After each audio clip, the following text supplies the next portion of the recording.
Nous allons maintenant voir les opérations avec les clients. Parmi les opérations commerciales avec le reste du monde, avec l'étranger, il y a le cas des exportations.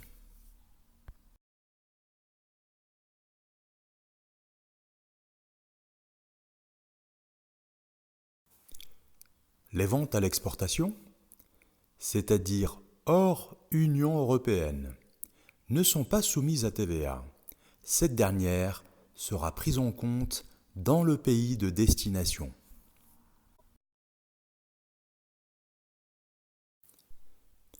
L'enregistrement se fera donc en valeur hors taxe. Mais attention, il faudra se tenir compte de l'écart de taux de change entre l'enregistrement à la date de facturation et l'enregistrement à la date de règlement, s'il y a en fait un délai accordé au client concernant le règlement.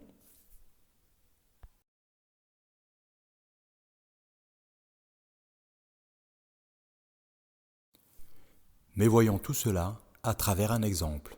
Le 15 août de l'année N, il y a une vente brute pour un montant de 500 $ à destination d'un client installé aux États-Unis. Nous lui accordons une remise de 10%, donc 50 $ de remise. Le net à payer par le client est donc de 450 $. Le règlement sera effectué le 15 septembre, dans 30 jours. Voyons maintenant le taux de change. Le taux de change au 15 août, à la date de facturation, pour 1 dollar américain, cela donne 0,8798 euros. Il faut maintenant donc convertir le montant en dollars pour le ramener en euros, puisque nous tenons une comptabilité en euros. 450 $ fois 0,8798 euros, cela donne un montant en euros de 395,91. Voilà le montant qu'il faudra inscrire en comptabilité.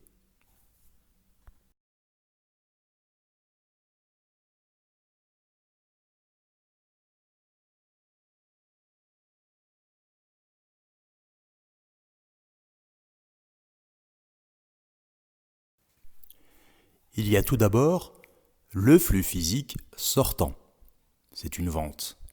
Une vente d'un montant de 395,91 euros.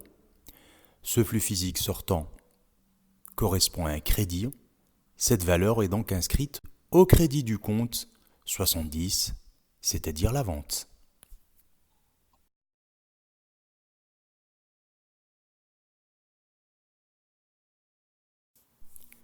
La contrepartie est assurée par le compte client, le compte 411. Le montant est donc au débit pour 395,91 euros. Au débit, afin d'assurer le respect de la partie double. Toute valeur inscrite au débit a sa contrepartie au crédit et inversement.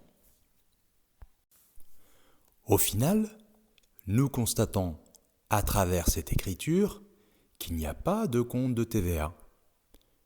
En effet, la TVA sera prise en charge dans le pays de destination, puisque nous sommes dans le cas de figure des exportations. Voyons maintenant le règlement de la facture à l'exportation.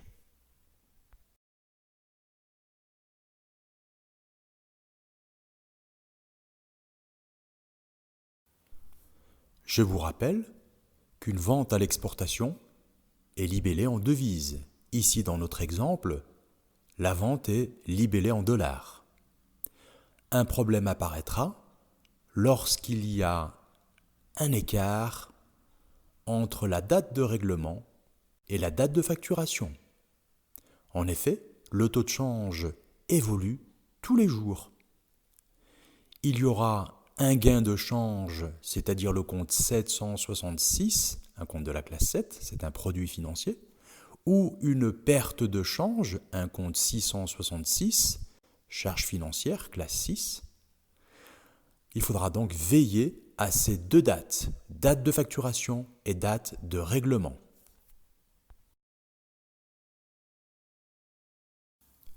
Ainsi, dans notre exemple, à la date de facturation, c'est-à-dire le 15 août de l'année N, le taux de change était pour 1 $, eh bien cela correspondait à 0,8798 €. Et on avait converti la valeur de la créance, la valeur de la facture, 450 $ fois 0,8798 €. Ça lui a donné un montant global en euros de 395,91 €.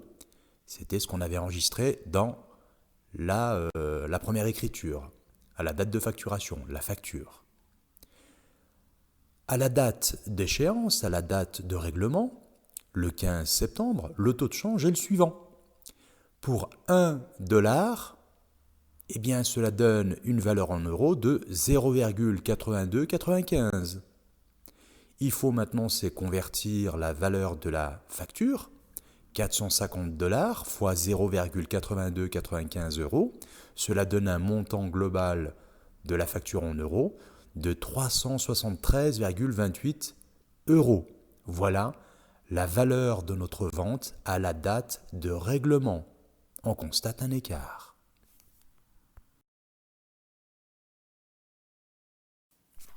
Ainsi, ici le client nous versera le 15 septembre 373,28 €, alors que le 15 août, le montant de la vente était de 395,91 €.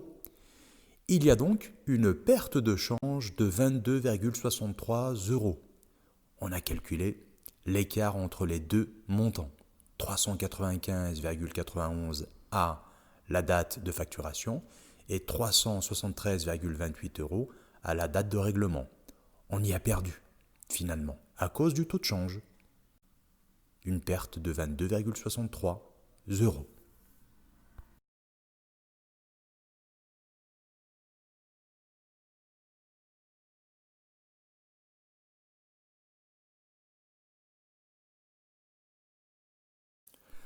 Nous allons d'abord commencer par le flux monétaire entrant, c'est-à-dire la somme que nous donne le client au 15 septembre. Il nous donne 373,28 €. Flux monétaire entrant égale débit. Les 373,28 sont inscrits au débit du compte 512 banque.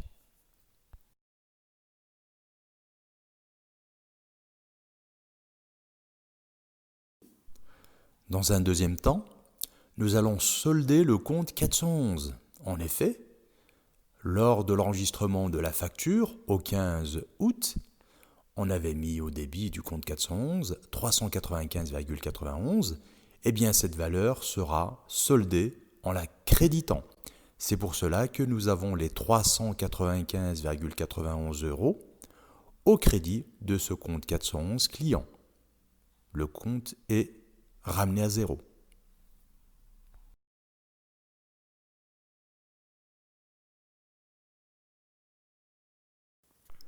Enfin, la différence entre ces deux comptes, le compte 512 banque au débit pour 373,28 et le compte 411 client au crédit pour 395,91, eh bien l'écart entre ces deux comptes, c'est la perte de change ici. Il s'agit donc des 22,63 € que l'on inscrit au débit du compte 666 perte de change, un compte de la classe 6, une charge. Et on s'assure que le respect de la partie double est effectif. Ainsi, le total des débits est égal au total des crédits.